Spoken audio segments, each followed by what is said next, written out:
Bonjour, bienvenue sur Comment fait-on, heureux de vous retrouver pour une nouvelle recette. Aujourd'hui, nous allons réaliser ensemble le fameux tomate mozzarella. Moi, je vais rajouter de l'avocat. Alors, c'est plus une vidéo pour vous expliquer la technique plutôt que pour vous donner la recette parce que, comme son nom l'indique, tomate, mozzarella, avocat. On met une petite sauce vinaigrette et puis c'est terminé. Juste, moi je vais la faire assez classique, j'aurais pu la faire différemment, mais je vais vous montrer pour aujourd'hui la version classique de la tomate mozzarella. Alors, normalement on met de la tomate et de la mozzarella c'est du fromage, je vais vous le montrer dans quelques temps. Mais moi, j'aime bien rajouter des avocats, d'autant que j'en trouve des très bons chez un petit commerçant qui est pas loin de chez moi. Je vais le citer comme ça, je vais pas donner l'adresse, mais c'est chez Alice pour ceux qui connaissent. C'est franchement, les produits sont top et notamment l'avocat. Ils ont aussi des melons très très bons, mais l'avocat, franchement, c'est superbe. Donc pour commencer, évidemment, j'ai épluché mon avocat. Vous pouvez le voir, je l'ai laissé entier. Je vais donc commencer par découper ma tomate. Et pour découper la tomate, je prends un couteau aussi. Et vous voyez, je viens la découper, mais pas entièrement. Il faut qu'on puisse mettre des tranches entre chaque. Et on fait des petites tranches, vous voyez, des petites tranches d'environ, allez, 1,5 cm. En fait, plus vous allez faire de tranches, plus on va pouvoir mettre de choses. Il ne faut pas que la tomate soit trop grosse, parce que sinon on finit par avoir une tomate mozzarella énorme. Et d'ailleurs, si vraiment la tomate est trop grosse, moi je vous conseille sur le coup de découper vraiment les tranches et puis avec un peu comme si vous faisiez une brochette et vous la faites tenir de cette manière. Ça sera mieux. Donc là, il n'y a pas de difficulté, hein, on fait comme ça jusqu'au bout. Voilà, je suis allé chercher ma mozzarella. Évidemment, on la sort au dernier moment, surtout que aujourd'hui il fait très chaud, donc on la sort au dernier moment. Vous allez la trouver souvent dans des petits paquets comme ça. C'est rempli d'eau, c'est tout à fait normal, c'est dans son jus et évidemment vous l'égouttez. Et puis après, il suffit, vous voyez, c'est comme une boule, hein. Alors, la mozzarella, elle est meilleure quand elle est faite avec du lait de buffle, si je me trompe pas. Faudra que vous me redites hein, si je me trompe. On la trouve en général chez nous avec du lait de vache, c'est surtout que c'est beaucoup moins cher. Donc voilà, après, à vous de voir ce que vous voulez y mettre. Donc, eh bien, il suffit, comme pour la tomate, de faire des tranches. Mais cette fois-ci, on les découpe entièrement.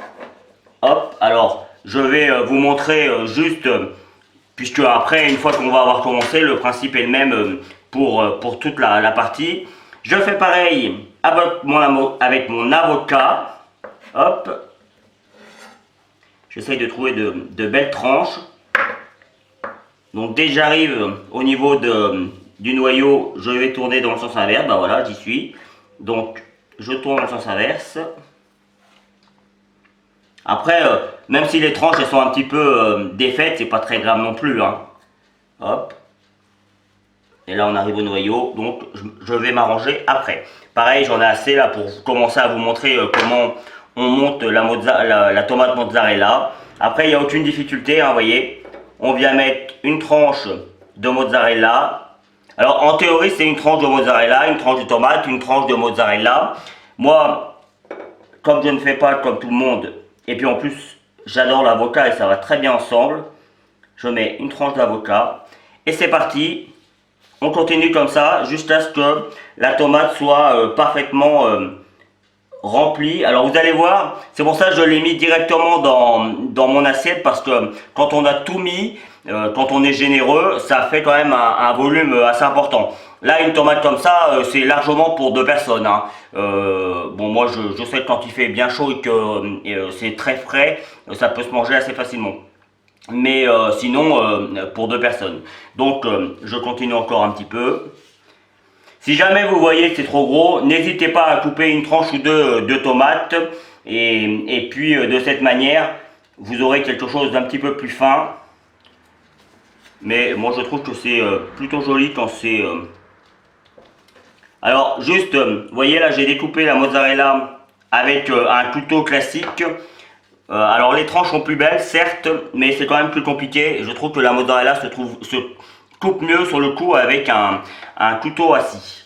C'est une question, c'est un choix personnel, mais à force d'en faire, et c'est vrai que j'ai jamais pensé à faire la tomate mozzarella, c'est tellement classique que je me suis dit que bon bah voilà, ça ne vous plairait pas forcément. Et puis voilà, je me suis dit que c'était quand même bien de montrer des classiques comme ça. Alors moi j'aime bien quand ça dépasse, hein. Là encore, il y a plusieurs écoles. Il y a ceux qui veulent vraiment que tout soit parfait. Moi je trouve que c'est plus joli quand ça dépasse, surtout que pour décorer, je vais mettre un petit peu probablement un petit peu de persil, un petit peu de basilic, voilà, je cherchais. Et puis évidemment, je vais assaisonner tout ça.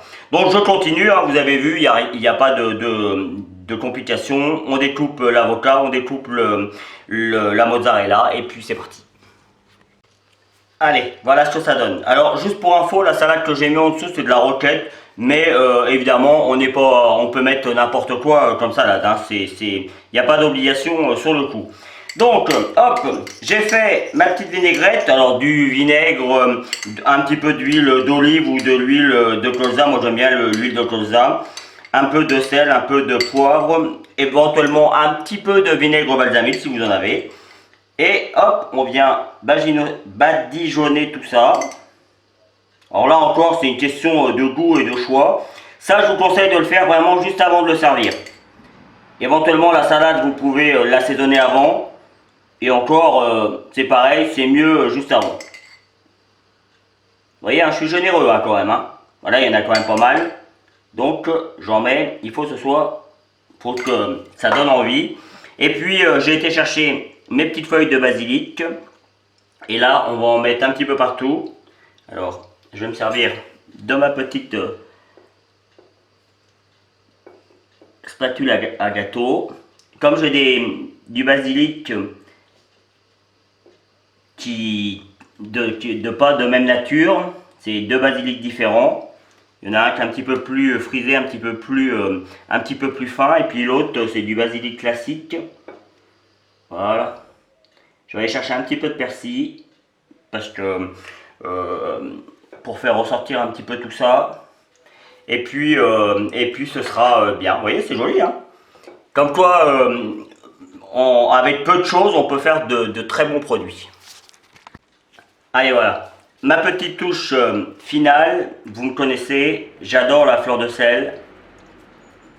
Alors pas trop parce que le fromage, la mozzarella est déjà un petit peu salé, comme tous les fromages. La vinaigrette aussi. Donc du coup, c'est juste histoire de rehausser le goût quand on va le manger. Donc voilà, une petite tomate mozzarella, superbe quand il fait super chaud. Alors, moi, si j'avais voulu aller encore un petit peu plus loin, si je le faisais vraiment pour moi, j'aurais enlevé la peau de la tomate. Parce que des fois, la peau peut être un petit peu dure et ça peut être gênant. Mais évidemment, normalement, c'est comme ça. Et puis bon, là, c'est des tomates vraiment très fraîches. Donc, les vitamines se trouvent souvent dans la peau, donc c'est dommage de l'enlever. Donc voilà, on va finir la vidéo sur cette petite image. Allez, voici la petite image de fin. J'ai pris comme toujours beaucoup de plaisir à réaliser cette recette. J'espère que vous en prendrez tout autant à la déguster. J'ai franchement aucun doute, hein, c'est très frais, c'est très bon. Donc aucun doute là-dessus. N'hésitez pas à mettre des petits commentaires, à liker également, j'en ai besoin. Je mets toujours le lien Tipeee, vous savez, c'est la plateforme Tipeee où on peut faire des dons. Là encore, j'ai pas l'habitude de faire des appels, mais si vous avez les moyens de le faire, j'avoue que pour soutenir ma chaîne, ce serait pas mal parce que bon, c'est un petit peu compliqué en ce moment avec tout ce qui se passe dans le monde. Même les publicitaires ne font pas trop leur job, donc c'est un petit peu compliqué pour nous les youtubeurs. Donc voilà, si vous avez envie de soutenir ma chaîne, n'hésitez pas, je vous en remercie à l'avance. Et puis évidemment, si vous continuez encore un petit peu plus loin, vous allez avoir les liens qui vont vous permettre de vous abonner à ma chaîne YouTube si vous ne l'avez pas encore fait. N'oubliez pas la petite cloche pour les notifications. Je le répète, le lundi, le jeudi, en général le matin, et le samedi, je mets des vidéos qui un petit peu de tout, de la pêche, du bricolage, des tutos de cuisine. Peut-être que d'ailleurs cette recette elle ira pour un samedi, on verra, puisque c'est une recette, mais sans être une recette, il y a plus de la technique, c'est un assemblement de produits, donc on verra. Mais je poste ça également le samedi, donc vous avez de quoi faire. Et évidemment, comment fait-on, vous le savez, ce n'est pas uniquement de la cuisine, mais c'est aussi de la pâtisserie, de la viennoiserie. En fait, tout ce qui touche à l'alimentation, hein, pour être très clair. Alors, mon domaine principal à moi, c'est la pâtisserie et la viennoiserie, mais j'ose espérer que je me débrouille un petit peu en cuisine. En tout cas, j'apprends tous les jours grâce à vous, et donc voilà. J'espère que ça vous plaira. À bientôt sur Comment fait-on. Salut, merci pour votre fidélité. Vous pouvez vous abonner maintenant à ma chaîne YouTube, c'est ici. N'oubliez pas la petite cloche pour les notifications. Vous avez également le lien qui va vous amener sur mon site www.commentfaiton.com où vous retrouverez l'ensemble de mes recettes. Et je vous donne deux autres recettes ici qui vous seront très utiles. À bientôt sur Comment fait-on.